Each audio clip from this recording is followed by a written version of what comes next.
Thank you for coming in. Biblical proportions here this morning. Look at that. Storm fronts. It's biblical, isn't it? Beautiful skyscape.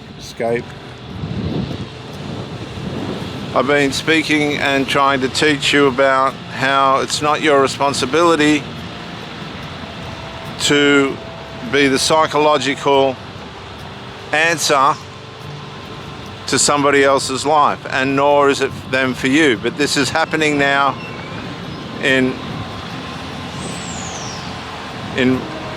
unproportioned ways. It's uncountable how you've got the codependent relying on the narcissist, as it were, or two codependents together trying to supply each other with the lack that they feel they have in their life through the happiness that the other person's bringing to them by being together. And that sounds like a normal, sensible kind of romantic relationship, doesn't it?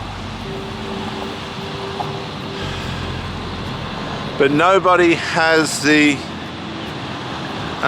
individual ability, without draining themselves, to be able to keep somebody happy or stop them from being sad by what they present from themselves, by themselves, through themselves. And this is where it all goes wrong, because we put ourselves in a position, and I've seen parents do this with adult sons, where they believe that they're the reason for the happiness or sadness of their son. And they'll run around and they'll meander them and spoil them and grandiose them, to the point where really all they've ended up with is a monster that thinks they own their parent, that their parent's life evolves around them, even as adults. And if they don't get that from the parent, well, the response to that is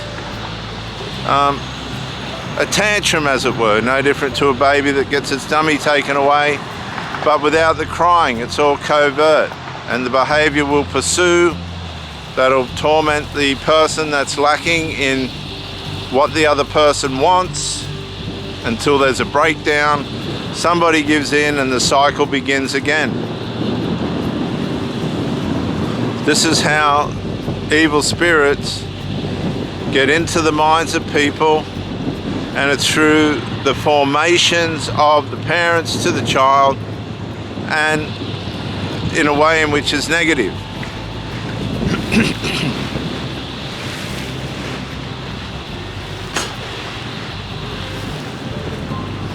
It's our responsibility to produce adults out of children. And many of us have failed at that. We could have done better, only because of the insufficiencies we had within ourselves and the beliefs, structures and things that we believe were right. Many of you thought that it was okay for your children to become alcoholics and drug addicts and, you know, people that relied on medications and things. And there is a place for these things in a medicinal level, but beyond that they're pretty well just destructive. A lot of people are using the medicinal excuse for the enjoyment of their addictions, regardless of the consequences thereof. And it's partly these things.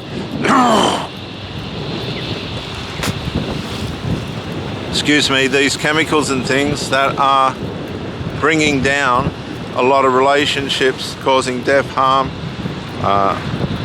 premature sicknesses and mental illnesses and all these things, because we're not designed to have the abuse, substance abuse going on in our systems. Now, I'm not taking away, and I say this in my videos, any professional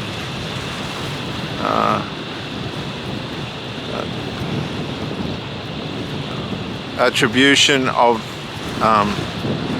assistance of these things in the life of somebody by a professional, because there's a lot of people that need to be medicated genuinely and seriously, and that's a whole different level. That's a whole different spectrum that I'm not a psychiatrist, so I'm not going into that. I'm not a medical doctor, so I'm not going to go into that.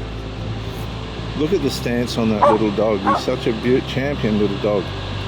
Well bred, well looked after. That's a champion Boston Terrier.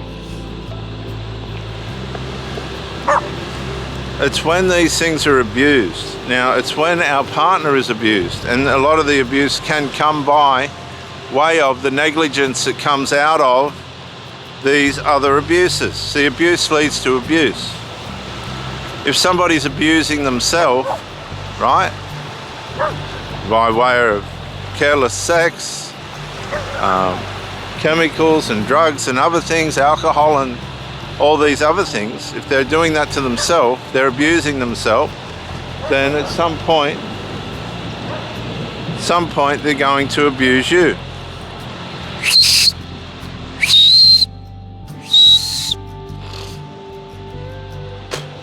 They're going to abuse you. It's just something that you can't. Come on! Hey! Sorry, mate. Train driver going to drive a train. Come on, mate. Come on, here he comes. Look at him. Good boy. So as a person's abusing themselves, be it by way of their, we've just mentioned chemicals and substances, what about by way of attitude? Hatefulness, bitterness, deceit, lying. These things are self-abuse, but they abuse others as well. That's why the abused, self-abused, becomes the abuser. In my last case, it was a matter of my last intimate relationship that failed. It was a case of a family member who couldn't get past his mother having a constructive partner. And I just gave in the end because their life was abusive. Their attitudes and the way in which they perceived people and life was not healthy, and I just couldn't go on any further. So I left them alone. There was psychological collapses, and this poor woman, she just wasn't going to be able to bring to the table what was necessary. And she knew that, and we all just went our own separate way. And it wasn't through lack of trying, believe you me. And so it's better sometimes to remove yourself from the lives of these people so that they can manage their lives with where they're at that point in their life. We meet people and we're at completely different places in our lives, and it causes clashes. I've done the work on my life for the last 30 years, let's say 35 years. I'm going on 58 very shortly. And if you meet somebody that hasn't done that, it's going to be conflictive, because they won't have the mental and psychological or physical. Come on, mate. Hey, let's go, please. Come on, let's go. Stop being silly.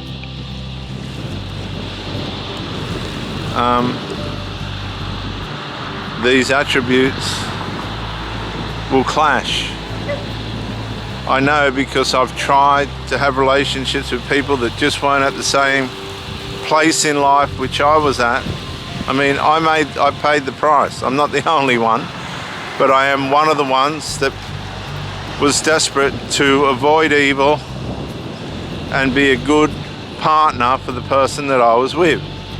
Now, that wasn't necessarily the same outlook as these people had that I was with. That's obviously why it didn't work out.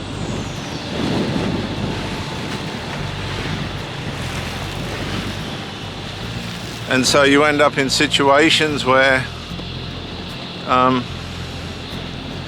things don't end up as good as what they should have been or could have been.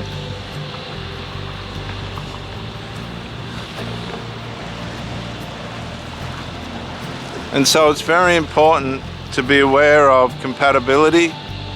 Compatibility being how much effort and health and life somebody's put into themselves. And you've got to be careful, again, I say this, of religious people, because just because they're coming as a religious person, there are aspects of religion that are very destructive and very covert, which means you won't be able to see it on the surface, but it will surface eventually, and that's not going to be very nice. Believe me, the religious ones are usually the worst.